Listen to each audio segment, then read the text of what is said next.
नमस्कार विद्यार्थी मित्रांनो, आज आपण लोकशाही समाजवादाची संकल्पना, अर्थ आणि व्याख्या आणि लोकशाही समाजवादाचे स्वरूप या संदर्भात चर्चा करणार आहोत. मागील लेक्चरला आपण समाजवादाचा अर्थ, व्याख्या, समाजवादाची तत्वे याचबरोबरच जगभरामध्ये समाजवादी विचारधारेचा कशा पद्धतीने विकास होत गेलेला आहे या बाबींचा आपण मागील लेक्चरला सविस्तर आढावा घेतला. यामध्ये मार्क्सच्या पूर्व जो काही समाजवाद होता त्यामध्ये ख्रिश्चन समाजवाद असेल, रॉबर्ट ओवेनचा असेल, स्वप्नाळू समाजवाद, प्राचीन समाजवाद असे वेगवेगळे प्रकार अभ्यासले. याबरोबरच मार्क्सच्या कालखंडातील किंवा मार्क्सच्या नंतरचा समाजवाद कसा होता या संदर्भातही आपण आढावा घेतला. मार्क्सच्या कालखंडामध्ये एक शास्त्रीय समाजवाद म्हणून समाजवादाचा एक नवीन प्रकार उदयाला आलेला होता. रॉबर्ट ओवेनचा समाजवाद होता किंवा जे ख्रिश्चन समाजवाद होते हे शांततेच्या माध्यमातून किंवा उत्क्रांतीच्या माध्यमातून समाज परिवर्तन करण्याचा वरती भर देत होते.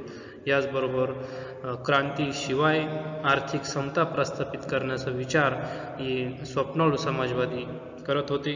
पण मार्क्सने मात्र त्या समाजवादाला एक शास्त्रीय पद्धतीची जोड दिली आणि क्रांतीशिवाय समाज परिवर्तन शक्य नाही, क्रांतीशिवाय समाजवाद शक्य नाही अशा प्रकारचा एक नवीन विचार मांडला.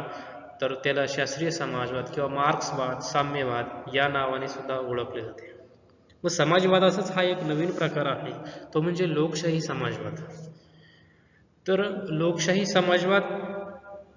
समाजवादामध्ये एक लोकशाहीची चांगली तत्वे आणि समाजवादाची चांगली तत्वे यांचा समन्वय साधण्यात आलेला आहे.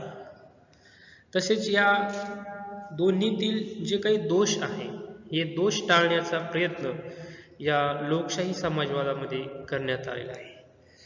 लोकशाहीमध्ये बघा, स्वातंत्र्य, व्यक्ती स्वातंत्र्याला महत्व आहे, उदारमतवादाला महत्व आहे, मुक्त अर्थव्यवस्थेला महत्व आहे. समाजवादामध्ये समतेला महत्व आहे. या दोन्हींमध्ये सुद्धा काही दोष आहे. समाजवादामधील पण दोष आहे, म्हणजे तर व्यक्ती स्वातंत्र्याचा विचार केला जात नाही.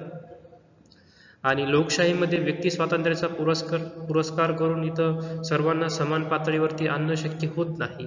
स्वातंत्र्याचा उपभोग ज्यांच्याकडे सत्ता आहे, मग ती आर्थिक सत्ता असेल, राजकीय सत्ता असेल, ज्यांच्याकडे सत्ता आहे त्याच व्यक्तीला किंवा सबल व्यक्तीलाच, बलशाली व्यक्तीलाच त्या लोकशाहीचा किंवा व्यक्ती स्वातंत्र्याचा, मुक्त स्पर्धेचा लाभ घेता येतो. मग ह्या दोनही लोकशाहीमध्ये पण आणि समाजवादामध्ये पण जे काही दोष आहे हे दोष टाळून एक नवीन विचारप्रणाली की ज्यामध्ये लोकशाही आणि समाजवाद या दोनही विचारप्रणालीचे गुण असतील, एक त्या गुणांच्याद्वारे एक समुच्चय करून म्हणजे दोघांचा समन्वय करून लोकशाही समाजवाद एक नवीन विचारप्रणाली अस्तित्वात आलेली आहे. यामध्ये लोकशाहीमधील स्वातंत्र्य, समता, बंधुता, न्याय व धर्मनिरपेक्षता या मूल्यांचा या लोकशाही समाजवादामध्ये स्वीकार केला. त्याचबरोबर लोकशाहीमधील राजकीय व्यवस्था आणि शासन पद्धती यांचाही स्वीकार या लोकशाही समाजवादामध्ये केलेला आहे. पण त्याचबरोबर लोकशाहीमधील जे काही अतिरिक्त व्यक्तिवाद आहेत, म्हणजे अतिरिक्त व्यक्ती स्वातंत्र्यवाद जो आहे, त्याचबरोबर भांडवलशाहीमध्ये जे काही शोषण सुरू होत असतं, जे काही लोकशाहीमध्ये भांडवलदारांना मुक्त स्पर्धा असते, पूर्णपणे स्वातंत्र्य दिलं जात असतं, त्यातून ही भांडवलशाही जी अर्थव्यवस्था निर्माण होते, त्या भांडवलशाहीमधील जे काही दोष आहे ते मागील प्रकरणाला आपण बघितलेलेच आहे. हे दोष किंवा भांडवलशाहीमधील जे काही शोषण सुरू होतं हे शोषण आणि सामाजिक आणि आर्थिक जी काही विषमता आहे ती विषमता, त्याचबरोबर अन्याय, अत्याचार इत्यादी दोषांना विरोध केलेला आहे. कारण लोकशाही शासन व्यवस्थेमध्ये भांडवलदारांना स्वातंत्र्य असल्यामुळे तर ते कामगारांचं शोषण करतात, परंतु लोकशाही समाजवादामध्ये भांडवलवादी अर्थव्यवस्थेला विरोध केलेला आहे. भांडवलदारांनी जे काही शोषण सुरू केलेलं आहे कामगारांचं त्याला एक विरोध केलेला आहे. त्याचप्रमाणे समाजवादामध्ये जे काही आर्थिक समता आणि न्याय, संपत्तीचे सामाजिकरण, संपत्तीचे समाज घटकात न्याय्य वितरण या तत्वाचा स्वीकार केलेला आहे. तर ह्या समाजवादामधील जी काही रक्तरंजित क्रांती, हिंसा, कामगारांची हुकुमशाही, वर्गसंघर्ष, सर्वंकष व्यवस्था यास सक्त विरोध केलेला आहे. म्हणजे ज्याप्रमाणे मागाशी सांगितल्याप्रमाणे लोकशाहीमध्ये जसे दोष आहे, जे काही भांडवलशाहीमधील शोषण असेल, सामाजिक आणि आर्थिक विषमता असेल, हे दोष टाळून लोकशाही समाजवादाचा स्वीकार केला आहे. त्याचबरोबर समाजवादामध्ये सुद्धा जी काही हिंसा सांगितलेली आहे मार्क्सने, की क्रांतीशिवाय किंवा रक्तरंजित क्रांतीशिवाय समाजवाद येणं शक्यच नाही, हा जो काही विचार आहे मार्क्सने सांगितलेला, तर हा इथं या विचाराला पूर्णपणे विरोध केलेला आहे. लोकशाही समाजवादामध्ये याला कुठल्या प्रकारचा थारा दिलेला नाही. जी काही हिंसा सांगितलेली आहे किंवा मार्क्सने सांगितलं की कामगारांची हुकुमशाही निर्माण होईल. सुरुवातीला कामगार वर्ग संपूर्ण राजकीय व्यवस्था आणि अर्थव्यवस्था ताब्यात घेईल.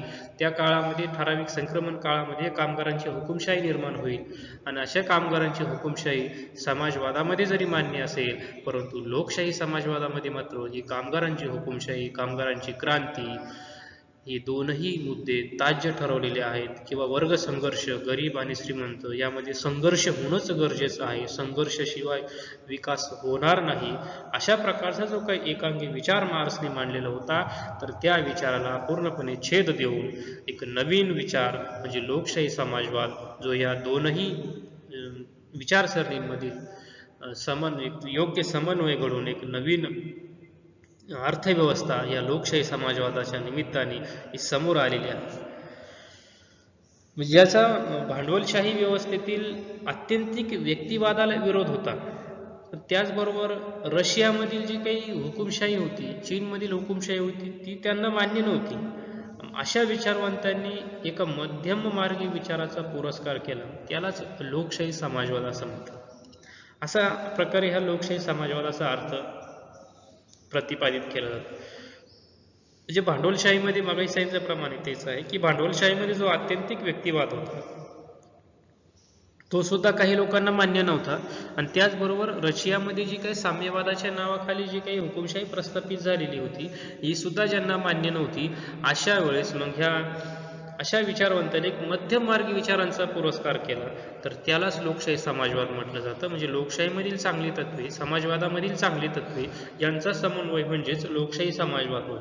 या लोकशाही समाजवाद विचारप्रणालीमध्ये लोकशाही आणि समाजवाद या परस्पर विरोधी विचारप्रणालींचा समन्वय साधला गेलेला आहे.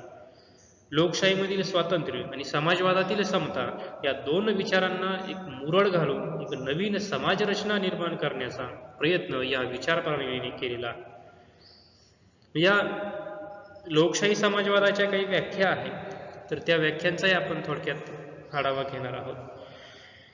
तर सर्वप्रथम टोनी हे एक विचारवंत आहे. त्यांनी लोकशाही समाजवादाची व्याख्या करताना असं म्हटलं आहे की लोकशाही समाजवाद हा भांडवलशाही आणि समाजवाद यांच्यातील चांगल्या तत्वांचा समन्वय साधणारा विचार आहे. जेच यापूर्वी स्पष्ट केलेलं आहे तेच इथं रिपीट होत आहे की लोकशाहीमधील चांगले तत्वे आणि समाजवादामधील चांगली तत्वे यांचा समुच्चय म्हणजेच लोकशाही समाजवाद होय. अतिशय समर्पक अशी व्याख्या या टोनी या विचारवंतांनी ते केलेली आहे. याचबरोबर डर्बिन हे एक विचारवंत आहे. ते असं म्हणतात की व्यक्तिहित आणि समाजहित यांचा समन्वय साधण्यासाठी लोकशाही मार्गाचा अवलंब करून समाजवाद प्रस्थापित करणे म्हणजे लोकशाही समाजवाद. म्हणजे व्यक्तिहित साधायचं आहे, त्याचबरोबर समाजहित पण साधायचं आहे. कारण लोकशाहीमध्ये व्यक्तिहिताला प्राधान्य दिलं जात असतं. व्यक्तिहित केलं की समाजहित आपोआप होत असतो. समाजवादामध्ये समाजहित महत्त्वाचं मानलं जातं व्यक्तिहितापेक्षा. यांचा समन्वय साधण्यासाठी, समन्वय साधायचा असेल, यासाठी क्रांती नाही करायची, यासाठी हिंसा नाही करायची, तर यासाठी लोकशाही मार्गाचा अवलंब करायचा.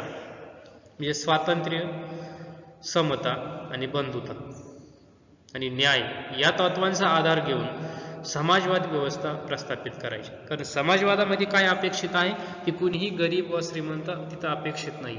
आर्थिक सत्तेचं विकेंद्रीकरण तिथं अपेक्षित आहे. कुठलीही व्यक्ती इतकी विकलांग होऊ नये किंवा इतकी आर्थिक दुर्बल होऊ नये की जी स्वतःला त्याला विकावा लागेल, अशा प्रकारचा इतक्या प्रकारची दारिद्र्य अवस्था ही समाजवादात अपेक्षित नाही. पण लोकशाहीमध्ये मात्र ही दारिद्र्य वाढत चाललेलं आहे. मग अशा वेळेस या दोनही तत्वांचा, चांगल्या गुणांचा समुच्चय करून इथे समाजवाद प्रस्थापित करायचा आहे की जेणेकरून समाजामध्ये आर्थिक समता प्रस्थापित होईल, आर्थिक सत्तेचं विकेंद्रीकरण होईल, उत्पादन साधनांची मालकी ही समाजाच्या मालकीची असणार आहे, त्यावरती शासनाचं नियंत्रण असणार आहे. तर अशा पद्धतीने लोकशाहीचा आणि व्यक्तिहिताचा आणि समाजहिताचा समन्वय करून एक समाजवादी विचारधारा प्रस्थापित करणे म्हणजेच लोकशाही समाजवाद होय. त्याचबरोबर धर्म, नीती, सौंदर्यपूर्ण आदर्शवाद, फेबियन अनुभववाद आणि उदारमतवाद ही समाजवादाची वैशिष्ट्य लोकशाही मार्गाने प्रस्थापित करणारा विचार प्रवाह म्हणजे लोकशाही समाजवाद होय. यानंतर लोकशाही समाजवादाची स्वरूपाचा आपल्याला अभ्यास करायचा आहे. यामध्ये पहिला मुद्दा आहे शासन पद्धती व जीवन पद्धती. म्हणजे लोकशाही ही एक शासन पद्धती पण आहे, तसेच ती जीवन पद्धती पण आहे. म्हणजे लोकशाही फक्त निवडणुकापुरती मर्यादित नाही आहे, तर व्यक्तीच्या व्यक्तिगत जीवनामध्ये सुद्धा व्यक्तीने लोकशाहीवादी दृष्टिकोन ठेवून वैयक्तिक जीवन जगायचं आहे. स्वतःचं जीवन जगत असताना सुद्धा व्यक्तीने लोकशाहीवादी असायचं आहे. म्हणजे लोकशाही ही राष्ट्रातच असते असं नाही, तर ती समाजात असली पाहिजे, ती घरातही असली पाहिजे, ती व्यक्तीच्या अंगभूत गुणांमध्ये असली पाहिजे, तिच्या चारित्र्यामध्ये असली पाहिजे. कारण लोकशाहीची जी काही मूलभूत तत्व आहे, स्वातंत्र्य, समता, बंधुता, राष्ट्रीय ऐक्य, हे जे काही गोष्टी आहेत ह्या फक्त शासन व्यवस्थेपुरतेच बांधील नाही आहे, तर त्या व्यक्तीला सुद्धा तिथं अपेक्षित आहे की ती व्यक्तीने सुद्धा वर्तणूक करत असताना या पद्धतीने वर्तणूक करायची आहे. व्यक्तीला एक केंद्र मानून तिच्या विकासाला प्राधान्य देणारी विचार प्रणाली म्हणून या लोकशाहीकडे पाहिले जाते. व्यक्ती विकासासाठी तिला स्वातंत्र्य देण्यात येते. स्वातंत्र्य हे हक्कातून व्यक्त होते. उदाहरणार्थ जीविताचा हक्क, स्वातंत्र्याचा हक्क, समतेचा हक्क इत्यादी जे काही हक्क आहेत, या जीविताचा हक्क हा नैसर्गिक असून तो काही हिरावून घेण्याचा कुणालाही अधिकार नाही. स्वातंत्र्याच्या संदर्भात व्यक्तीला राजकीय, आर्थिक, नागरी व व्यक्तिगत स्वरूपाचे स्वातंत्र्य असते.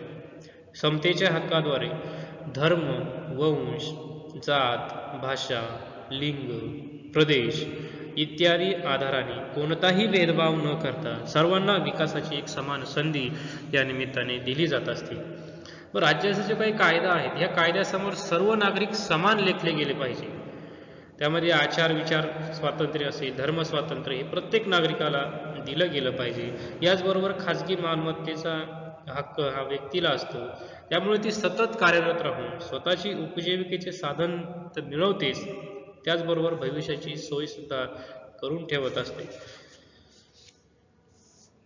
याबरोबरच लोकशाही समाजवाद खाजगी मालमत्तेला विरोध पण करतो, म्हणजे समाजवादी अर्थव्यवस्था. समाजवादामध्ये खाजगी मालमत्तेला विरोध केला जातो, त्यामुळे समाजामध्ये विषमता निर्माण होत असते. खाजगी मालमत्तेमुळे समाजातील बहुसंख्य लोक दारिद्र्यात खितपत पडलेले असताना काही मुठभर लोकच चैन करावी इतकी विषमता समाजामध्ये निर्माण होत असते. तर समाजवादाला ही विषमता जी आहे ही काही मान्य नाहीये. आर्थिक विषमता कमी करण्यासाठी आणि उत्पादन साधनांचे राष्ट्रीयकरण केले पाहिजे. वस्तूंच्या विक्रीवरही शासनाचे नियंत्रण असले पाहिजे. शोषणरहित समाजाची निर्मिती ही समाजवादाचे उद्दिष्ट आहे. लोकशाही समाजवादामध्ये खाजगी मालमत्तेला विरोध केलेला आहे, कारण खाजगी मालमत्ता ही व्यक्तींचं शोषण करत असते. समाजवादामध्ये सुद्धा हे अपेक्षित आहे की खाजगी मालमत्तेचं विसर्जन करून त्याचं राष्ट्रीयकरण केलं जावे. लोकशाही समाजवादाला सुद्धा हेच अपेक्षित आहे. भारताने सुद्धा स्वातंत्र्यानंतर लोकशाही समाजवादाचा स्वीकार केलेला होता. त्यामध्ये काही कारखाने हे खाजगी मालमत्तेचे होते, काही सरकारी होते, काही कंपन्यांवरती सरकारचं नियंत्रण होतं. म्हणजे हे लोकशाही समाजवादाला अनुसरण होतं. याचबरोबर लोकशाही समाजवादामध्ये जरी स्वातंत्र्याचा पुरस्कार केलेला असेल, म्हणजे लोकशाहीमधील चांगले जे काही तत्व आहे त्यांचा पुरस्कार केला जरी असेल, तरी सुद्धा अतिरेकी व्यक्ती स्वातंत्र्याला इथं विरोध केलेला आहे. पण समाजवादाने तर अतिरेकी व्यक्ती स्वातंत्र्याला नेहमीच विरोध केलेला आहे. पण अतिरेकी व्यक्ती स्वातंत्र्यामुळे समाजामध्ये दुर्बल घटकांच्या हितसंबंधांचे रक्षण होत नाही. राज्यसंस्था सुद्धा या भांडवलदारांच्याच हातातील बट्टीक झालेली असते. तिच्याकडून न्यायाची अपेक्षा केली जाऊ शकत नाही. भांडवलशाहीतील स्पर्धेला आळा घातला गेला पाहिजे अशी ह्या समाजवादामध्ये अभिप्रेत आहे. जी पाश्चिमात्य लोकशाही आहे ती या व्यक्ती स्वातंत्र्यावरच आधारित आहे, तर हा समाजवाद हा समतेला प्राधान्य देणार आहे. मग अशा परिस्थितीमध्ये लोकशाही समाजवादाने ही दुहेरी निष्ठा व्यक्त केली आहे. एका बाजूला व्यक्ती स्वातंत्र्याची किंमत केली जाते, तर दुसऱ्या बाजूला समतेचे तत्वज्ञानही उचलून धरले जाते. थोडक्यात लोकशाही समाजवाद हे तत्वज्ञान, स्वातंत्र्य व समता यांचा एक समन्वय साधणारे तत्वज्ञान आहे. त्यामुळे स्वातंत्र्य व समता या संकल्पना सुसंगत आहेत की परस्पर विसंगत असा प्रश्न निर्माण होतो.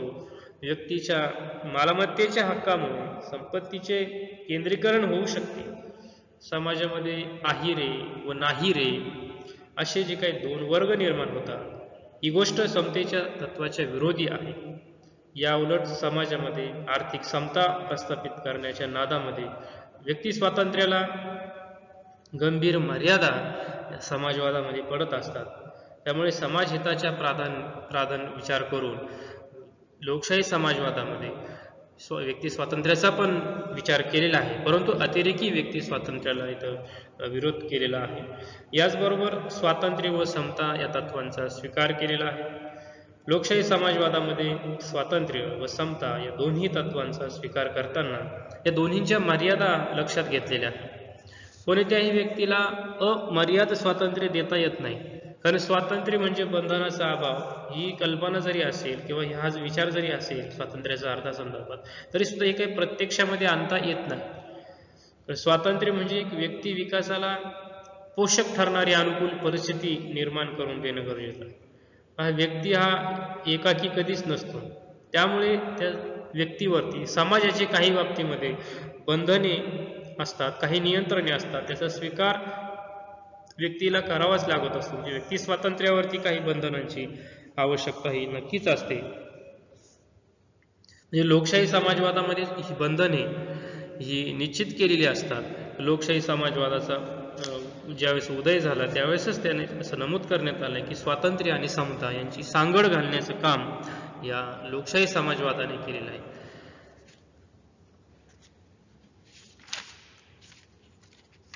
तर अशा पद्धतीने लोकशाही समाजवादाचा अर्थ, व्याख्या आणि लोकशाही समाजवादाचे स्वरूप या संदर्भात आपण आढावा घेतला.